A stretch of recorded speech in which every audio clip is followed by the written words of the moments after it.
안녕하세요. 네, 반갑습니다. 네, 반갑습니다. 네, 저는 제천시 초풍에 살고 있는 전은혜라고 합니다. 저 지금 68세입니다. 저는 고향은 서울시 용산구예요. 네, 할아버지, 할머니 대대로 이제 서울 토박이라고 하죠. 네, 서울이에요. 네. 학교도 서울서 나오고. 네네네, 서울서 다 다녔고요. 저희는 친구 소개로 해서 만났어요.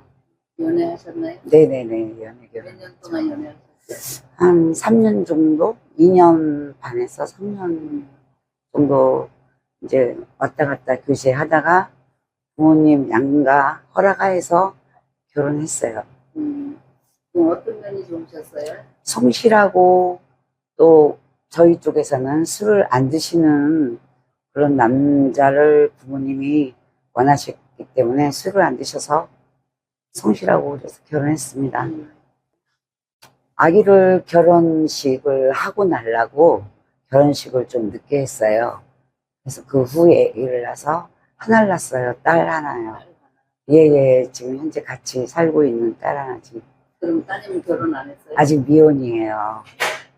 그럼 뭐 아들도 낳으려고 뭐 아쉬운 건 없으세요? 그러지는 않고요. 계획은 있었지만 낳고 나서 빈혈이 왔어요.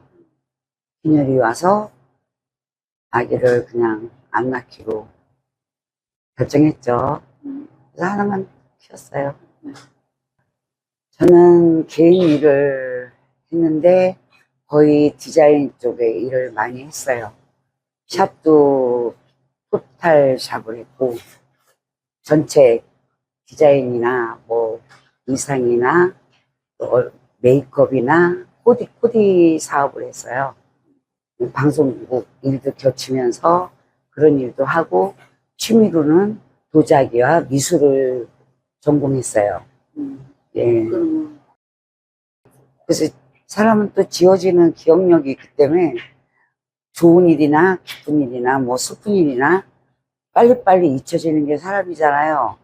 그렇게 지금까지 깊이 새겨갖고 기억을 줄 수 있는 거는 어릴 때 친구들하고 그 남산이 있거든요. 그때는 차가 없었어요. 어렸을 때. 거기서 대로에서 둘은 누워갖고 거의 놀고 남산이 저희들 놀이터였거든요. 그쪽이 제일 많이 나는 것 같아요. 아직도. 그런 데가 없는 것 같아요. 남산에서 흐르는 계곡도 굉장히 맑고 많이 흐르고 거기서 남녀노소 관계없이 목욕도 하고 한강에 또 그때 당시는 다리가 없었어요. 아직 건설이 안 되는 그런 시점에 있었어요. 정부가. 그래서 그 한강을 배 타고 건너가요. 정말로. 배 깊지 타고. 않았나 봐요. 안 깊어요. 굉장히 맑고 돌이 쫙 깔려 있는데 거기서 이제 다 남자 여자 관계없이 어릴 때는 그렇잖아요. 그 깨끗한 물에서 목욕하고 뭐 물고기 조그만 거 송사리 같은 거 잡으러 다니다가 옷을 다 적시면 거기다 돌에다 쫙 말려요. 그러면 말르면 입고 와요. 또 다시 배 타고 건너와요. 그게 한남동 쪽에 고향이다 보니까 그쪽으로 건너가서 그쪽에는 지금 현재 강남이 있죠. 서초동, 강남. 여기가 그때는 배밭, 복숭아밭 전체 산이었어요. 건물이 한 개도 없었어요.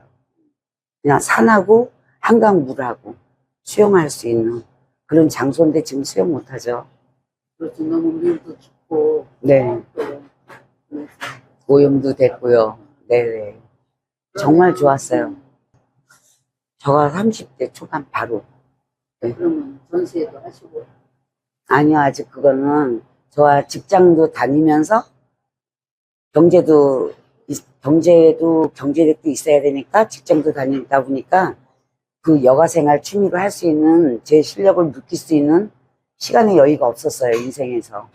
그만한 시간이 저한테 주어지지 않는 거예요. 다른 걸 할 수 있는. 네, 취미 작가예요, 저는. 네. 저는, 네, 다 그려요. 수채화, 유화, 아크릴화, 또, 이렇게 작품 같은 거, 주각 같은 것도 조금 했었고요. 이제 동안 저는 선생님한테 배웠죠. 예, 교육하실 가서 선생님한테 전수를 했죠.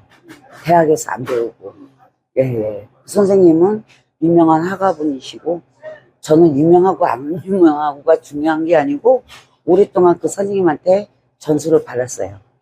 이제 제 딸은 미래를 나왔지만, 미술 전공은 아니고요. 디자인 전공이고. 있는가 봐요. 네, 제 친정아버지가 미술 선생님이셨어요. 화가시고, 서양 화가시고. 티는 못 속인다고. 네. 옆에서 많이 봐서 그래요. 네, 어렸을 때부터 봐왔거든요. 아버지가 그림 작업하시는 거를 이제 도와드리고, 뭐, 심부름 같은 거 하고, 물 같은 거 갈아드리고 계속 그런 일을 많이 했어요. 목가도 하셨는데, 목화 할 때는 먹을 맨날 갈아드리고, 예. 예, 산수화 같은 거, 목화 같은 거 많이 하셨거든요. 서양 화가이신데도. 그래서 그거 이제 물, 이런 심부름은 제가 다 했죠. 제 형제들하고 같이 했어요.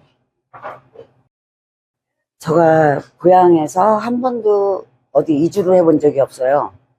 근데 언니하고 엄마가 암 판정을 받으시면서 이제 어디 공기 좋은 데를 한번 찾아가서 저와 그림도 그리면서 이제 언니를 간호하면서 병원 치료도 다니면서 원래는 제천은 약초가 유명해서 그 약초를 한번 민간요법을 써본 것도 괜찮겠다 싶어서 사실 제천을 정해서 오게 됐어요. 그래서 이주를 했고 이제 이주해서 안착해 갖고 이렇게 평화롭고 안정되고 행복하게 지낸 지가 벌써 20년이에요.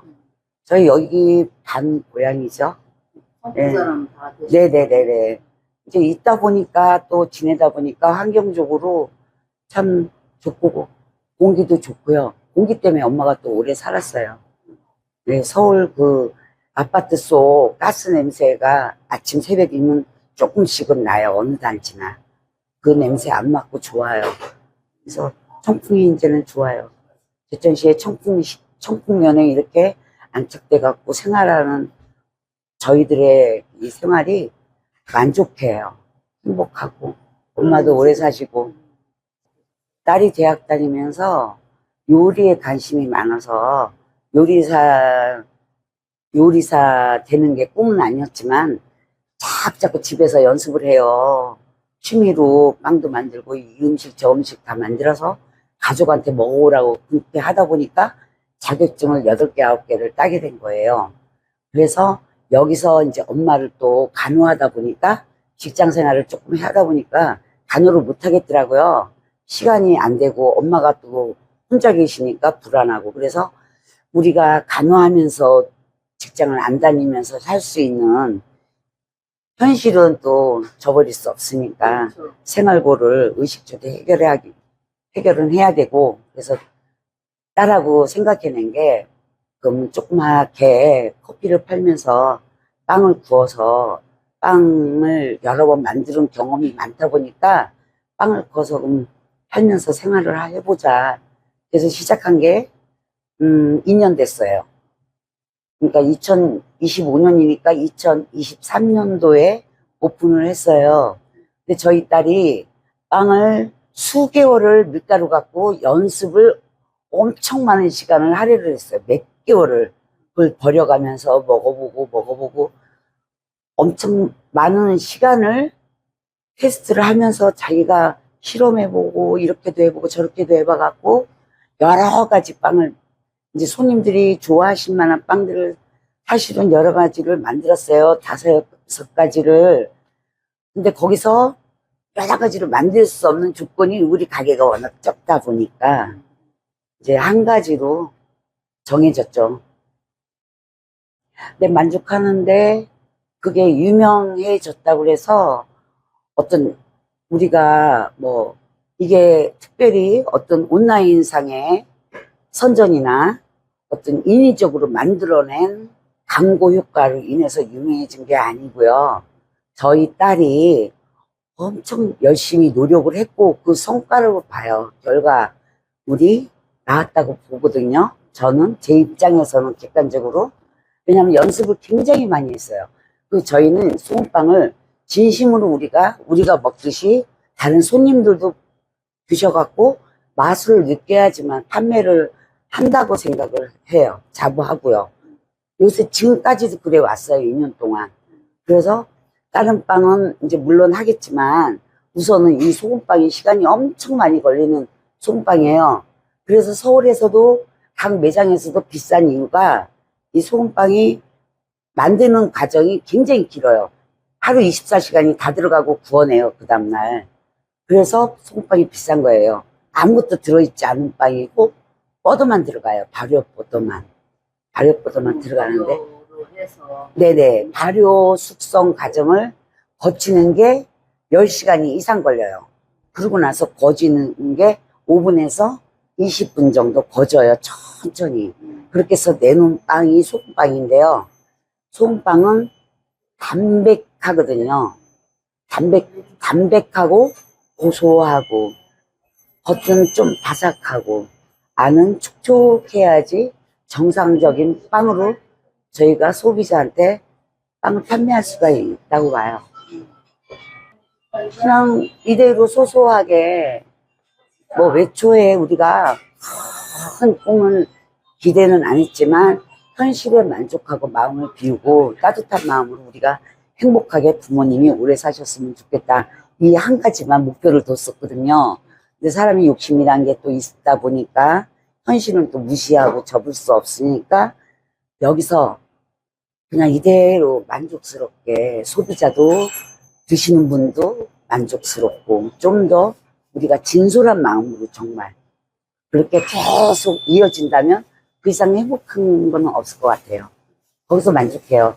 취미생활도 이어가고 좀 네네네네.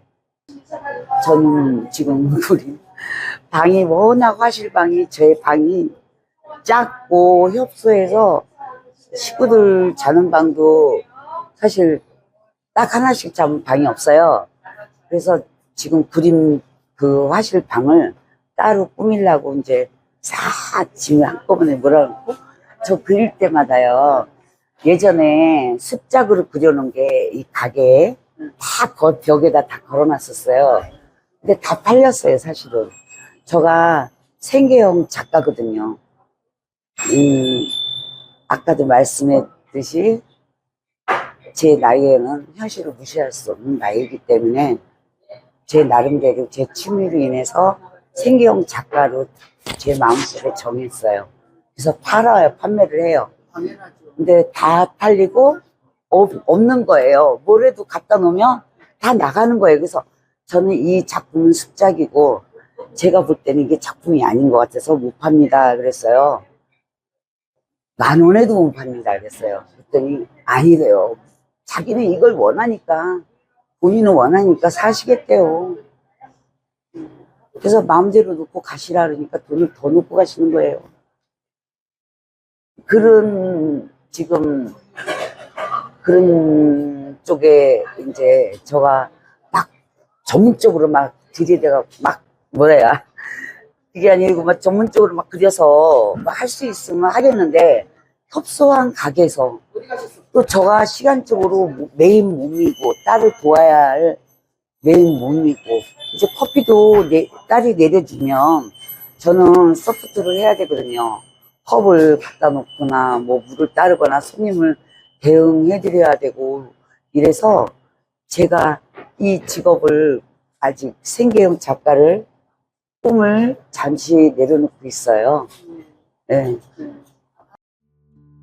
네, 저희 식구가 이 낯설은 어떻게 낯설지도 않지만 제천시 청풍면에 와서 부모님 병환 때문에 이렇게 오게 돼갖고 이렇게 길게 살면서 엄마가 또 오래 사시고 그게 제일 중요해요. 저희한테는 부모님이 오래 사시고 오래 마주보고 있잖아요. 지금 가게를 하면서 운영을 하면서 그래서 행복해요. 첫째는 엄마가 그래도 요양원에 안 가시고 병원에 입원도 안 하신 상태에서 가게에서 저희는 문만 열면 가게에 있고 또 문만 열면 엄마를 간호할 수 있고 볼 수 있고 밥 차려드리고 음료도 드릴 수 있고 그런 마음의 여유가 생겨서 죽고 이대로 그냥 행복하게 이대로만 간다면 이제 이 업종은 아무래도 카페고 손님을 대응해서 차를 마시고 빵을 드실 수 있는 공간이잖아요. 거기에 손님들이 불만족스럽고 만족스럽고 그 만족도에 더 노력을 진심 어린 정성을 담아서 성실하게 진심을 담아서 그런 공간으로 계속 이어갔으면 하는 생각이에요. 네, 마음 변하지 않고. 네. 꼭 이루어지시길 바라고요. 네네. 감사합니다. 네, 감사합니다.